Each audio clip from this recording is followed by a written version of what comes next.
बस्ती के कोने में एक छोटी सी झोपड़ी थी। उस झोपड़ी में मम्मा अपने 2 बच्चों अली और हिना के साथ रहती थी। उनके वालिद कुछ साल पहले एक हादसे में फौत हो चुके थे। तब से उनकी मामा दोनों बच्चों के लिए माँ भी थी और बाप भी। आज उनकी मामा को कहीं से भी काम नहीं मिला। अब शाम हो गई थी, हवा में ठंडक थी, लेकिन चूल्हे में आग नहीं थी। किचन में सिर्फ एक पुरानी हांडी और आधी रोटी पड़ी थी। अली ने पूछा, मामा आज हम क्या खाएंगे? मामा मुस्कुराई, बेटा पहले दुआ करते हैं, अल्लाह जरूर कुछ भेज देगा। हिना ने अपनी छोटी सी तस्बीह उठाई और वो बोली, अल्लाह हमारे लिए रोटी भेज दे, मुझे बहुत भूख लगी है। उन तीनों ने मिलकर दुआ की। रात बढ़ती गई और बच्चे सो गए।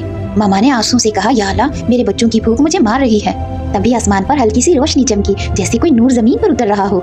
कुछ देर बाद एक मुसाफिर बस्ती के रास्ते से गुजर रहा था। उसके कपड़ों पर धूल थी पर चेहरे पर बहुत सुकून था। उसके पास गया और उसने कहा, अस्सलाम वालेकुम, क्या पानी मिल सकता है?